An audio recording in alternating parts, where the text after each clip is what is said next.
I'll go through a very brief introduction to the subject that we are going to study in this semester, and we'll start with a block diagram of a typical communication system.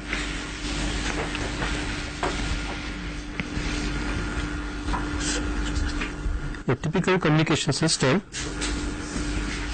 starts with the concept of a source of information,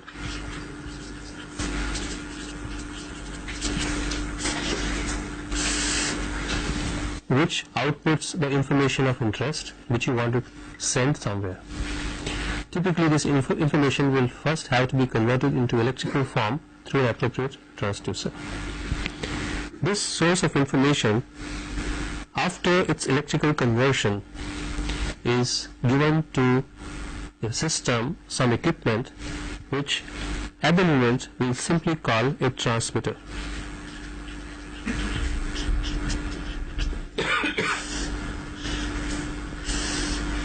And the job of the transmitter is to prepare this information for actual sending through some physical channel, some physical medium through which the propagation of the information has to take place.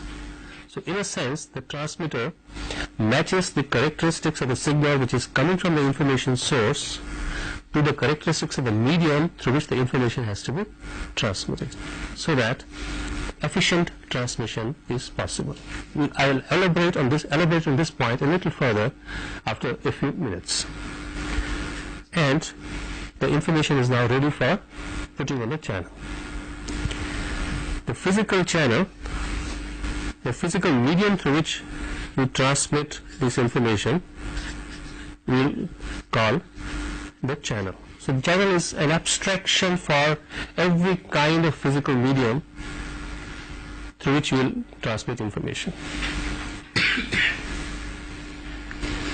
At the other end, at the receiver end, well, at the moment I will not go into details. We will simply say that you have a receiver whose job it is to ensure that the information is given to the information user in a nice form, so that he can interpret it properly, or he can use it for whatever purpose he wants to use it.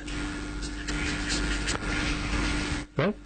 So really speaking, in a communication system, there are these 5 major blocks, of which the most important parts are, most important components are information source, transmitter, channel, and receiver.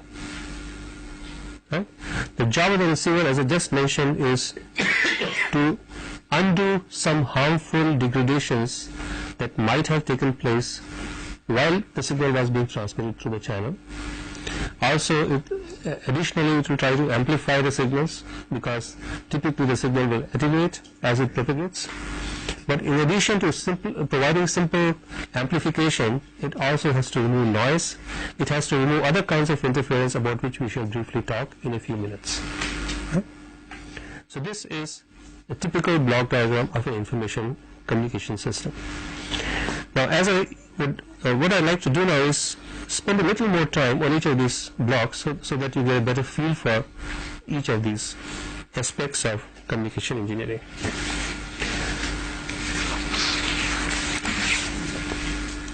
Let me first start talking about information source.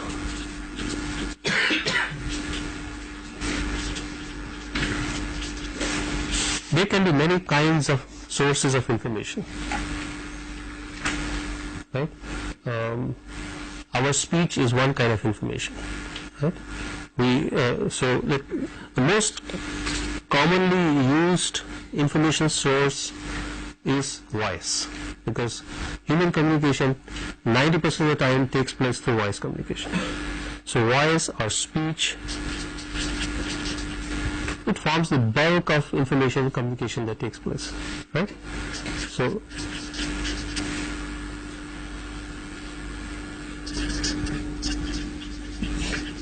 right? Then of course there is picture transmission. picture transmission could be in the form of television signals, which is essentially moving pictures, moving at the normal pace at which light goes on, right? It could also be still pictures. For example, facsimile.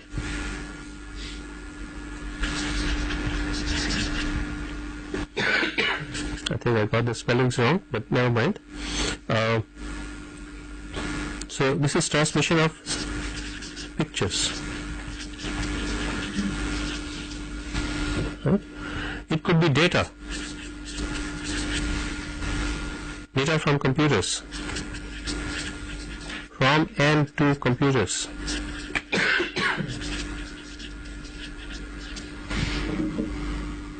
Right? Now, as I was saying some time ago, the kind of communication system that you would like to design would depend on what is the information source that you're working with.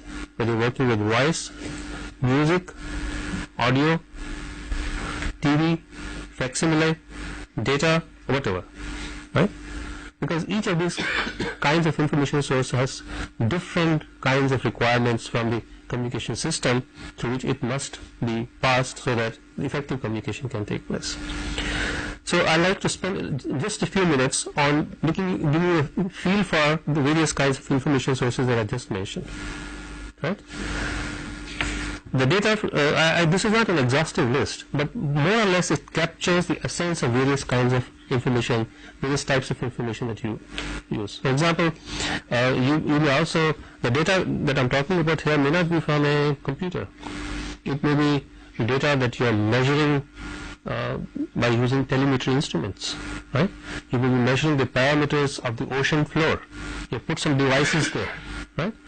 And that device produces, let's say, the data about the temperature of a particular layer in the ocean as a function of time. It produces that information, and through some kind of a communication system, it keeps on transmitting that information to an offshore station. Right? Maybe on a ship, or maybe on the shore itself. Or it could be telemetry from in free space or on some satellite or whatever. So let's talk about these information sources in some more detail. And I'll start with, as I said, one of the most common sources of information for us, which is voice or human speech. Now, one of the important features of information sources which will be particularly relevant to the discussion on communication systems is spectral band, right? It's spectral occupancy. I believe you all are familiar with the concept of spectrum of a signal, right? Spectrum of a signal is nothing but, well, in a very rudimentary sense, the Fourier transform of the signal. If you have a time domain deterministic signal, then its spectrum is just the Fourier transform of the signal. Of course, the Fourier transform of a real signal in general would be a complex entity, right? It will have a real part and an imaginary part, or a magnitude part and a phase part, right?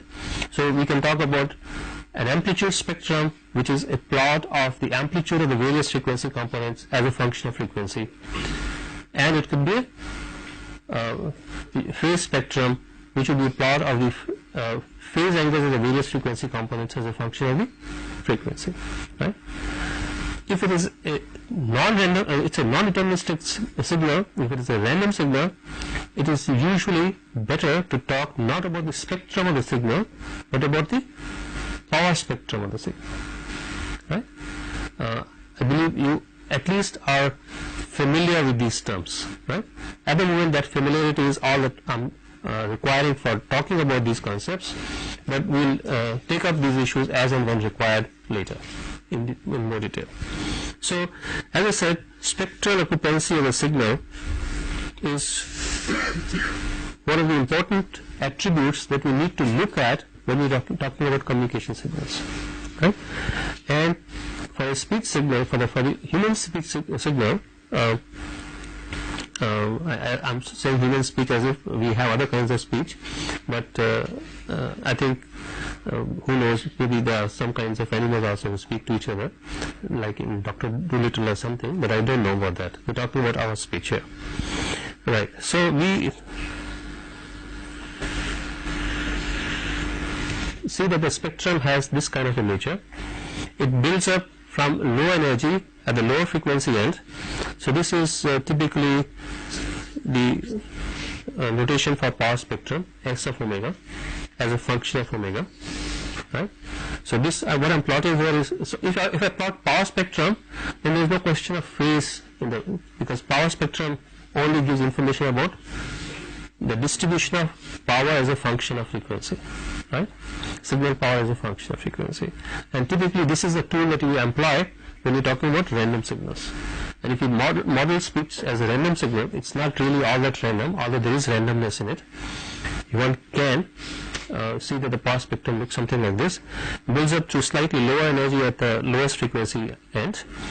Builds up to some peak values, peak energy at about a few hundred hertz, which will vary from speaker to speaker, and which will vary from the information that you are speaking, vary with that information.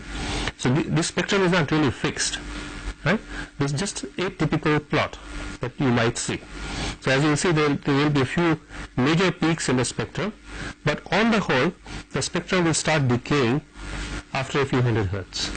And for telephonic communication, it is found that if you concentrate on the energy between 300 hertz to about 3300 hertz, right,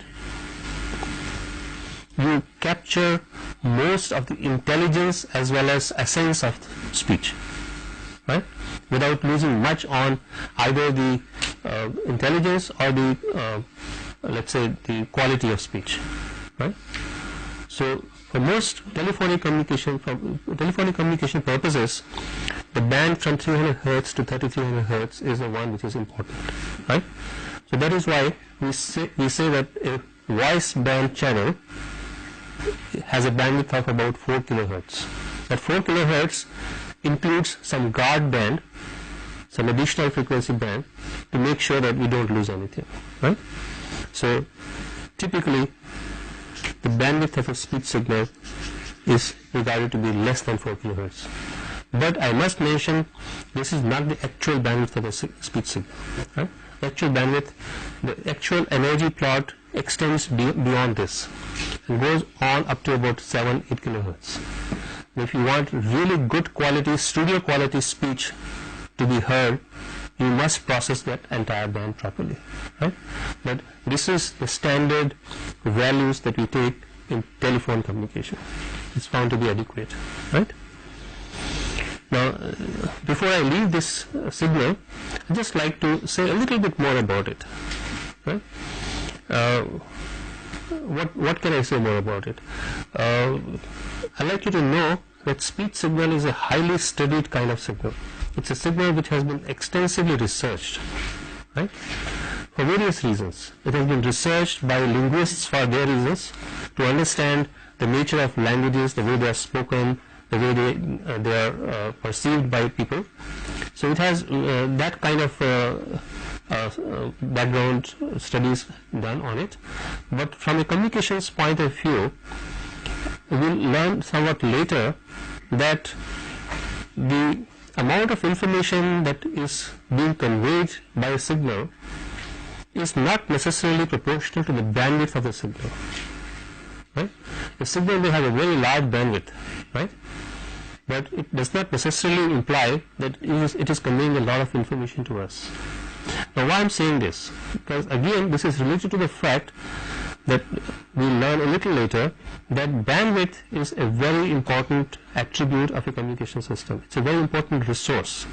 If a signal has more bandwidth, it will occupy more bandwidth somewhere in the spectrum of communication signals, and it will disallow other signals to be transmitted in that frequency band, because it is a frequency band is already occupied by this particular signal, right? And therefore bandwidth becomes a very important resource for us.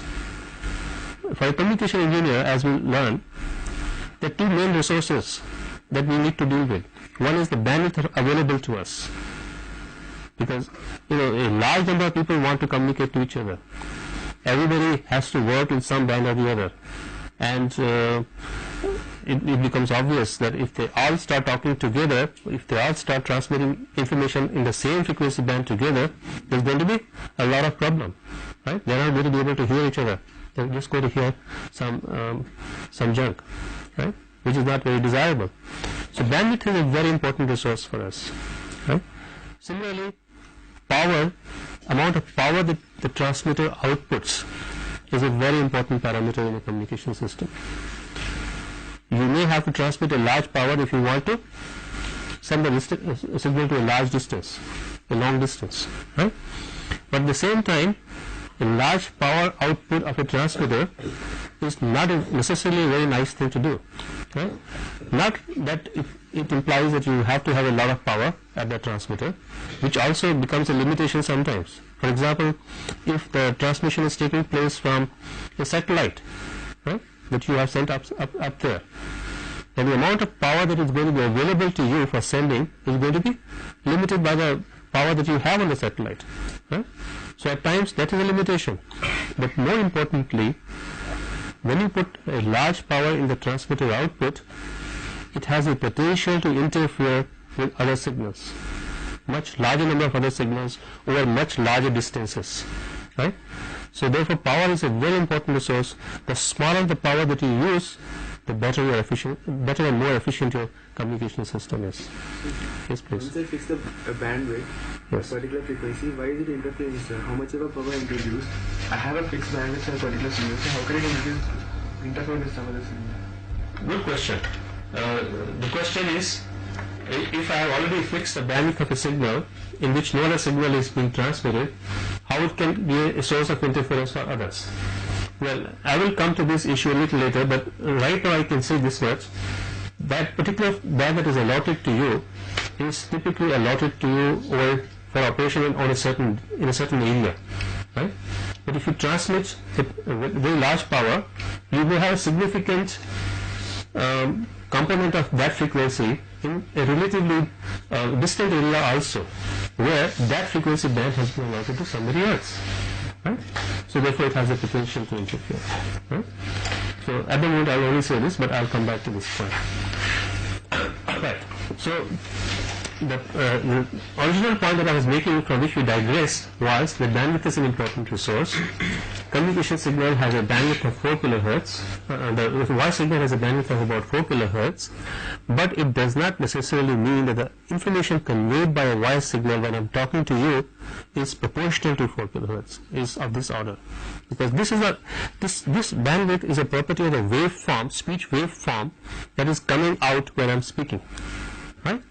But the actual amount of information that I am conveying to you is something different altogether, right? In fact, it is in terms of bits per second as the measure of information, it is a really very small amount. It's something like 100 bits to 200 bits per second of that order, right? Which, as you can see, is very, very small as compared to 4 kilohertz, right? This is 4,000 and that is 100 to 200. The orders of magnitude difference in the amount of information that is being conveyed to you, or information rate that is coming out, and the rate of variation of the signal itself, right? Let's say rate of variation of the signal itself. Now this is very important, because this means that maybe by just sending the raw information, raw waveform, I'm not doing the most efficient kind of communication in terms of bandwidth requirement, bandwidth associated. And for this reason, communication engineers have studied these commonly used kind of signals very, very in great depth to understand how we can transmit information by using bandwidth much less than 4 kilohertz, by exploiting our understanding of how a speech signal is produced by the human body, right? Seeing what the attributes of that speech production mechanism are, and then transmitting only those attributes rather than the actual waveform, and that in the process you'll be able to do a much more efficient communication than by just transmitting the raw waveform itself. But that's a more advanced way of looking at a source. Right now I just wanted to say this much, right? So we'll return to this point later if required. Now let me briefly talk about some picture signals. The two kinds of picture signals that we have talked about is the TV signal and the facsimile signal. Right? The TV signal is a moving picture signal. Right? So when it is a moving picture signal, you have to make sure that you don't lose the essence of motion itself. Right? So typically, as I said, you have to first convert this signal into an electrical signal, which will be done through a TV tube, a TV camera, which will through an optical lens system capture the picture and then somehow convert this into an electrical signal and scan that electrical signal, let's say line wise, to convert this into a one-dimensional signal. Otherwise, TV signal is a two-dimensional signal, right? It has two spatial coordinates, but ultimately what I'm going to transmit is a time signal, signal of time. So I'll convert this spatial information into temporal information by scanning this information, right, line by line, and transmitting it. And I must make sure that the time taken to scan a picture, right, complete picture, line by line, is sufficiently small so that I don't lose if the picture changes because of motion a few seconds later. Right? I must be able to capture the motion also. So I must be able to scan sufficiently fast, right? I must scan sufficiently fast so that I don't lose the essence of motion also. Otherwise it will look like a transmission of a few still pictures, one after another, rather than a moving picture. Right? So that's very important. And it's therefore clear that the scanning will be fast. And if the scanning is fast, it essentially means that the signal that you will be transmitting will have a large bandwidth. Right? Because bandwidth is related to the rate of variations in the signal. Right? If you are scanning at a very fast rate, it will lead to a large bandwidth signal. Typically, it turns out, I'm just giving you information, and this is a good point for comparison with the other signals. For the TV signal, the bandwidth requirement is to the tune of 4.5, not kilohertz, but megahertz. Right? So as you can see, that it's 3 orders of magnitude higher than the bandwidth of a speech signal. Right? So bandwidth requirements of a picture signal will be much higher than the bandwidth requirements of a voice signal. And therefore, a communication system that you have designed for transmitting voice signals will be of absolutely no use to us when it comes to transmitting TV signals, right? Moving picture signals. On the other hand, if I'm transmitting still pictures, I have less constraints. There is no requirement that I must scan it very fast. Right? I can scan it slow. Make it compatible with the bandwidth that I have available in the communication system. Right? I can scan it sufficiently slow. Because there is no requirement that there is no requirement that by the time I scan it, the picture might have moved somewhere else. Right? The action might have moved to some other action. Right? The picture is still there, the same picture. So I can scan it slow. Right? And that's precisely what you do in a facsimile signal. Right? And that's the reason I can transmit a fax signal through a telephone line, which is designed to carry only 4 kilohertz of bandwidth. Right? Because the rate of scanning is under my control. Right?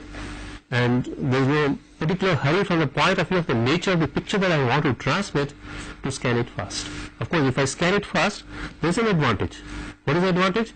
I'll occupy the communication resource for less amount of time. I'll pay less amount of bill, right? If I scan it fast and send it fast. That is there. But from the nature of the picture itself, there is no such requirement. Right? I can scan it sufficiently slow so that at least it is possible to transmit it through this channel. And that's why facsimile transmission is possible over the telephone line, whereas TV signal transmission is obviously not possible over the telephone line. Right? Although there are new techniques which will again compress, just like I talked about the compression of the bandwidth of the speech signal, it is similarly possible to compress the bandwidth of the picture signal. Right? Because once again, the amount of information conveyed by the picture or moving pictures is not proportional to this bandwidth that we are going to use for it. So it is possible again to use to compress this bandwidth and use the communication resources more efficiently. Right? So it's possible, but that's again an advanced topic, and we'll not discuss it now. So I think this much discussion about the information sources for the movement is good enough, except that let me say one last thing about the data sources. Right? The sources that I've discussed so far are basically different from this source in one major way, and that is they are analog sources. Right? You understand the difference between analog and digital. Today, this age, of course, understands it too well. Right? An analog signal is one in which there is continuous variation. So these are all analog signals, and this is basically digital, but I'll come back to this digital issue again in a few minutes. So by analog, basically what we are saying is that if you look at the signal as a waveform, as a function of time, there is a continuum of ranges of amplitude. The amplitude of the signal at a given point in time can be any real value, right? Theoretically, any value from minus infinity to plus infinity, but even practically any value from, let's say, from minus k to plus k, right? So it could be a value like 4.923, right, or whatever. So you can have any real number as the value. Whereas in a digital signal, the values that the signal can take are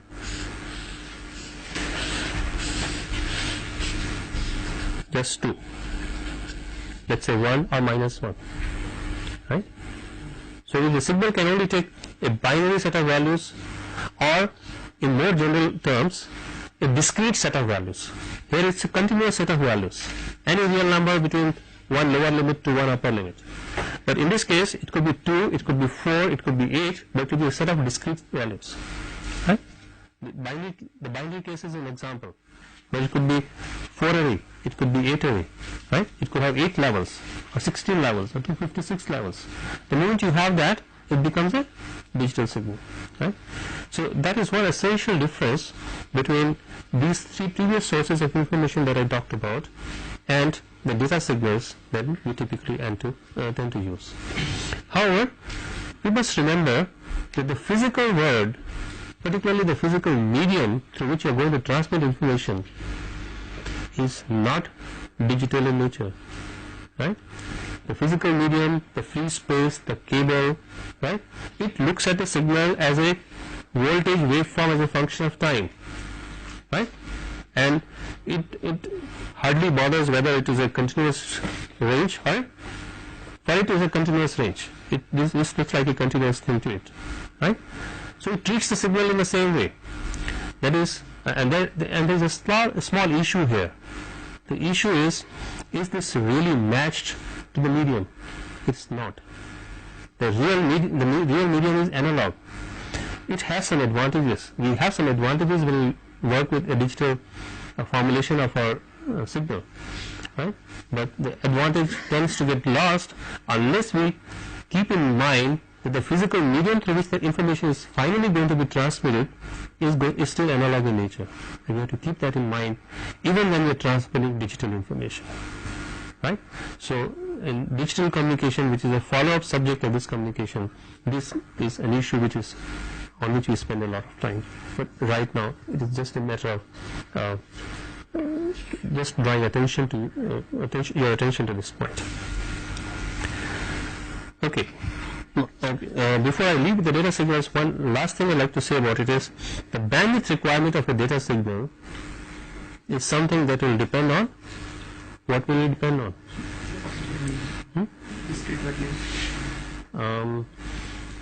Anything else? Okay, let me give you the answer. It will primarily depend on the rate at which you are wanting to transmit data, right? Because again, you see, as I said, the bandwidth depends on the rate of variations in a signal, right? Maximum rate of variations. So the rate at which you want to transmit ones and zeros, if that becomes large, the bandwidth requirement becomes large. So for data signal, I don't say, okay, it requires this bandwidth or that bandwidth or this bandwidth, right? It will depend on what is the rate at which you want to transmit information. Of course, people will say the highest possible rate, but then if you are ready to pay the cost for it, you can get the highest possible rate. Right? So everything has a cost associated with it. So you can have a low bandwidth data signal and you can have a high bandwidth data signal. It depends on the requirements on your. Okay, so if you now come back to this block diagram, we have discussed to some extent the nature of the information source, particularly with reference to the bandwidth requirements. Alright? Now let's discuss a little more the issue of the transmitter. What does the transmitter have to do? What are the basic functions of a transmitter? Okay. As I mentioned earlier, the basic functions of a transmitter have to do with the fact that you have to match the signal characteristics coming out of the signal source with the channel characteristics through which the signal will have to be actually finally transmitted. Right? Now what do we mean by that? Let's take an example. Let's say you want to use free space as a medium through which the signal is to be transmitted. Right? Now if that is the case, the transmitter will have to radiate information into free space. Right? Which essentially means it will have to have as a built-in mechanism an antenna here, right? Which usually schematically is denoted by this notation. This is the notation for an antenna. So this is a signal coming in and it radiates, right? This triangle is usually used to denote an antenna in a communication system block diagram. But physically, an antenna could be one of many types depending on what frequency range you are working with. Now, okay, the question is, so what? Now, let's say you're transmitting a voice signal, right? If you know some electromagnetic theory, perhaps you also know the fact that the efficiency of radiation of an antenna will depend on the size of the antenna related to its wavelength. You appreciate this fact? If you, for example, the wavelength is, let's say, 10 meters, wavelength of the electromagnetic wave that you're working with is 10 meters, right? Then your for efficient transmission of information into the free space, you require an antenna aperture that is the size of the antenna at least of the order of 5 to 10 meters, right? Of this order. Now, I do not know whether you can quickly do one calculation. Let's say you're transmitting voice signal. What is the highest frequency component we have there? Let's say 3000 hertz, right, or 4000 hertz. Can you make a quick calculation what will be the wavelength of this if it is seen as an electromagnetic wave, because you're electrically converting this into electrical signal and let's say amplifying it and putting it in the antenna? What kind of wavelengths do you have? Order of magnitude?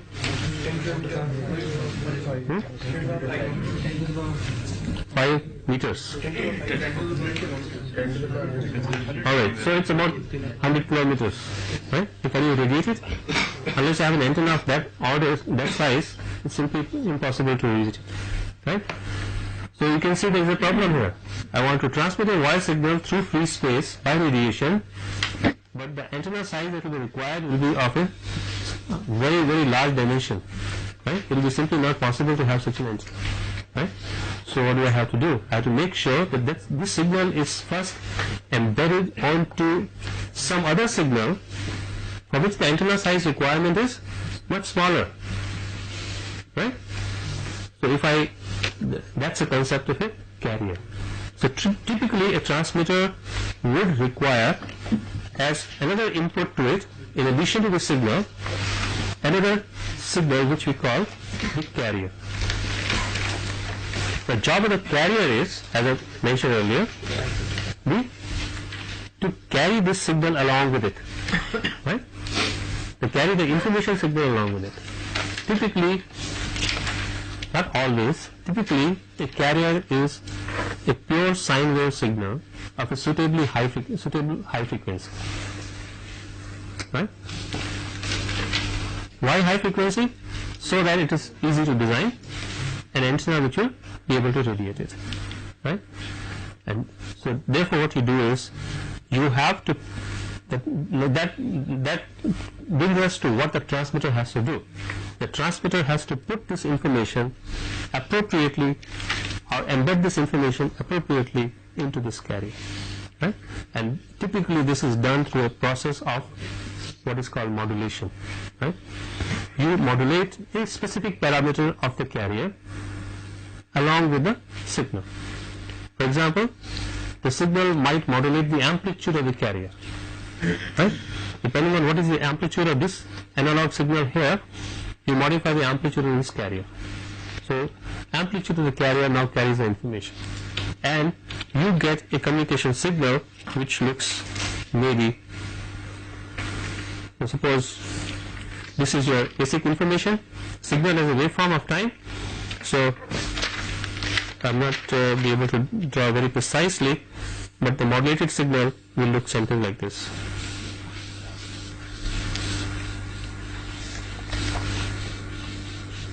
Right? So this amplitude of the signal as a function of time is the same as your information signal. So the transmitter has to do this job of converting that information signal which looks like this into a signal which looks like this. Is it clear? And that operation is called modulation. Now, it's not necessary that you modify the amplitude. You could modify the phase, you could modify the frequency, instantaneous frequency of the signal, and so on and so forth. Right? All these are different kinds of modulation that we can have. Now, so that's the reason for modulation, using modulation. Modulation helps me to translate the spectrum of the signal which was earlier lying in the band from let's say 0 to 4 kilohertz, right? Where does the spectrum translate to now? What is the spectral occupancy of this signal? Let's say this carrier I choose as 1 megahertz. Right? It's a carrier frequency of 1 megahertz. Right?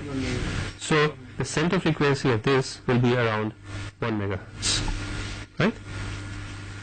So you will typically have, of course I'm not showing the same thing here for ease of plotting.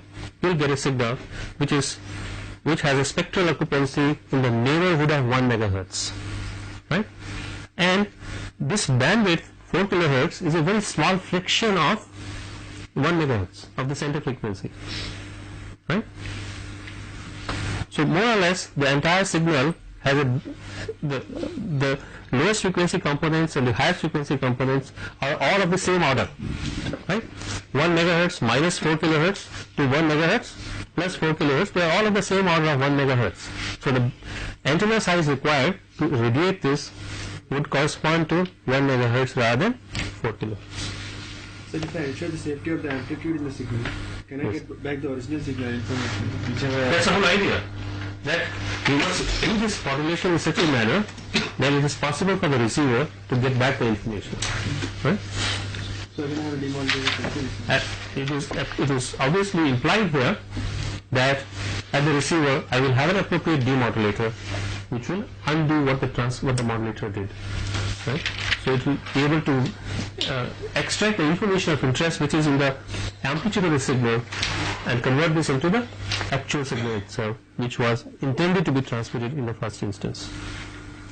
Right? But the point is, so one reason why the point is that the transmitter has a very important function to perform, and that is of modulation. Right? And this modulation is required for several reasons. I have only mentioned one reason. Right?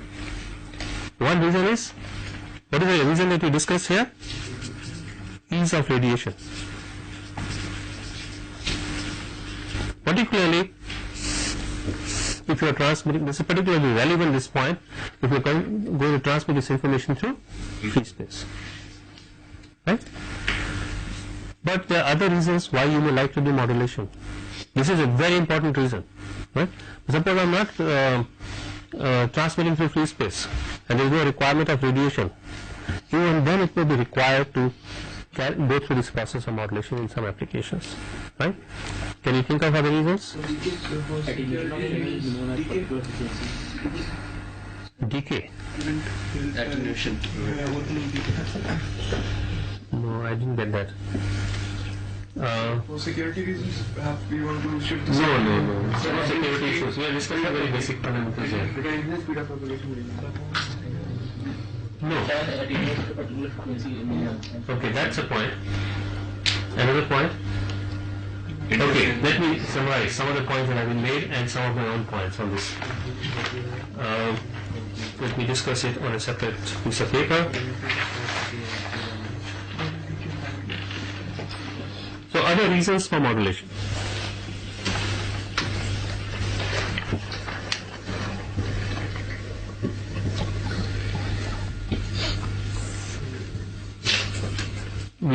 We discussed one reason in detail, ease of radiation.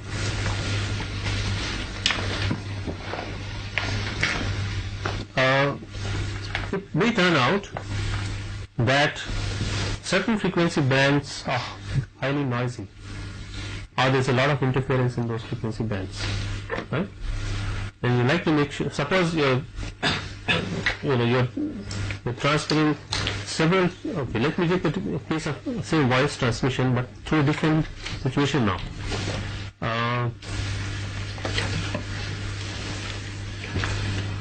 Now I have to give this example. I have to digress a little bit. Doesn't matter. Let's digress.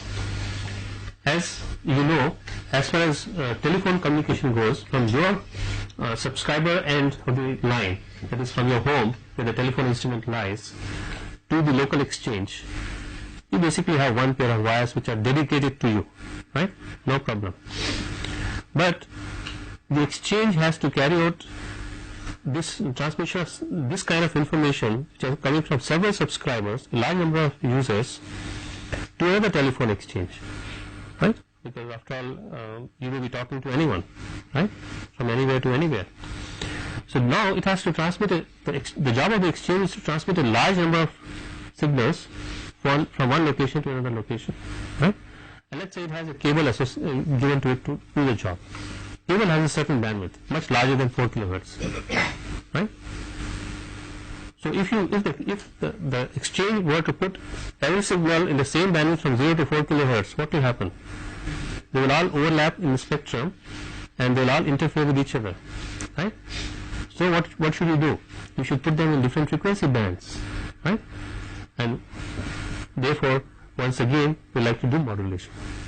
Different signals which the same exchange is transmitting to another local exchange or another bigger exchange, what it has to do is put all the signals on a cable, but after shifting them to different frequency bands, right?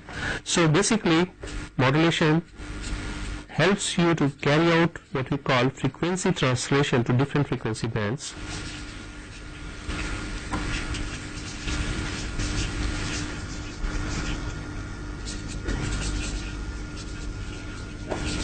And this in turn allows you to make sure that signals do not interfere with each other. Yes, please. So is modulation only increasing the bandwidth? Because in this case, the modulation in general, that's not the purpose of modulation. If the bandwidth increase happens in a particular kind of modulation, that is incidental. That is not desired. That's not necessarily required. All that we want is not increasing the bandwidth. We are modifying the location of the spectrum. Please remember, bandwidth and location are different issues, right? Let me go back to this picture that I had some time ago. This bandwidth is 4 kilohertz. This bandwidth at the moment becomes 8 kilohertz, right? More important thing is not the fact that this 4 kilohertz bandwidth has become an 8 kilohertz bandwidth, because it's 4 kilohertz this way and 4 kilohertz this way. We'll study the nature of this signal later, but the fact that instead of actually, if you count both positive and negative frequencies, even this signal has 8 kilohertz bandwidth. Of course, that 4 kilohertz is imaginary. This negative Right? So the important point is that the location of the spectrum is not around DC, not around zero frequency, but around some other carrier frequency, some other frequency FC. So we're not increasing the bandwidth. Bandwidth is what the span of the spectrum, whether it lies in one frequency band or another frequency band. So you must understand the difference between the center frequency concept and the bandwidth concept. Right? They are different concepts. So, but we have basically talked about amplitude modulation up till now. Yes. So, in case of frequency We modulation, will discuss different kinds. Okay. You are curious about other kinds of modulation. We'll discuss those later. In fact, we have discussed all kinds of modulation later. Right now, I'm just giving you a brief introduction to that block diagram. So let's not digress too much into other subjects. Yes, please. Bandwidth of channel. Bandwidth of a channel is an important. The question is, what do you mean by the bandwidth of the channel? The bandwidth of the channel refers to the frequency range over which it can support propagation of radio waves or propagation of whatever kind of waves are being propagated through it. Right? Typically, every channel you can think of as some kind of a filter with some lower cutoff frequency and some upper cutoff frequency. Right? If your signal lies anywhere in this lower and upper cutoff frequencies, it will transmit it, it will propagate it, otherwise it will attenuate it briefly. Right? So that is what we mean by bandwidth of a channel. Is it clear? An optical fiber provides a much larger bandwidth than a cable. Right? Or some other kind of communication media channels. So that will depend on the technology which you are working with. Typically, since this point has been raised, but I think it's a digression, I'll come back to it later. It's an important point and I'll come back to it later. Let's talk about other uses or reasons for modulation. So this particular issue, this particular application of modulation is called multiplexing. Right? Basically, what are you making it possible? You are making it possible to transmit multiple signals to the same physical medium by making sure that they are translated to different frequency bands. Right? So this is called multiplexing. Multiple signals to the same physical medium at the same time. Right? And actually, another point that I wanted to make was to avoid bands with noise and interference.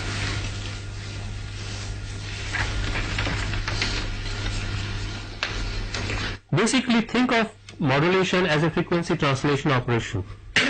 If you carry out some frequency translation operation and you find that in that particular band there is a lot of noise, there is a lot of interference coming from some other place, you would like to modify it.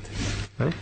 So basically it allows you to choose what band you should use so that you are not susceptible to noise or interference if it is frequency dependent. So these are some of the reasons of using modulation. Right? And we'll, as we discussed, as I said some time ago, modulation techniques forms a very important component of this whole course.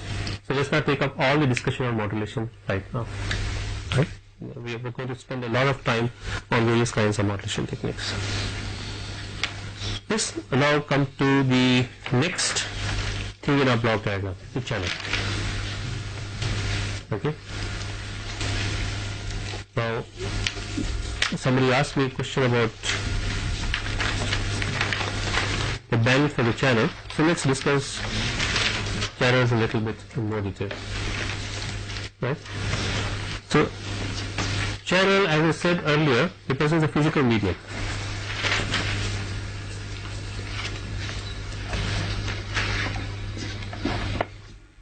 And it will have different kinds of channels will have different characteristics.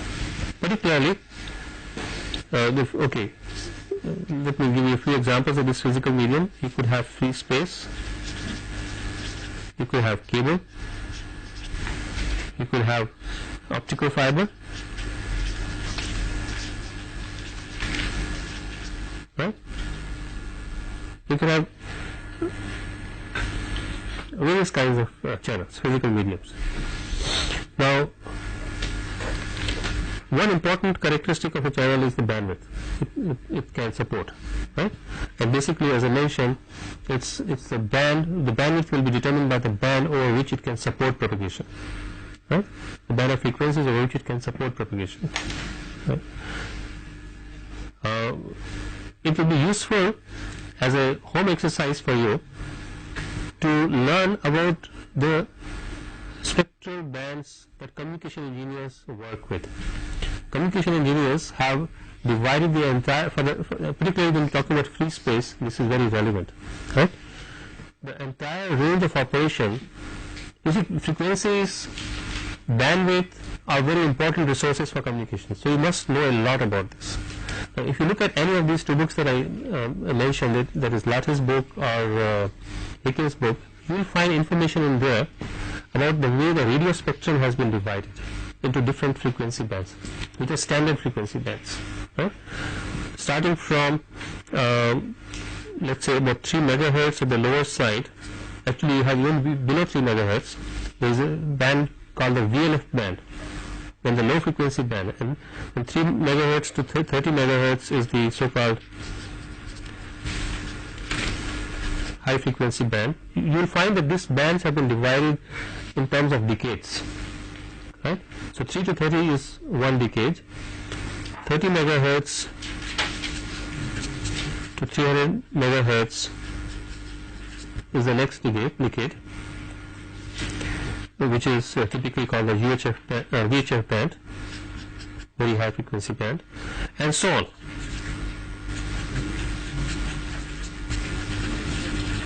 Right? I'd like you to look up the entire spectrum for radio frequencies that has been standardized, right?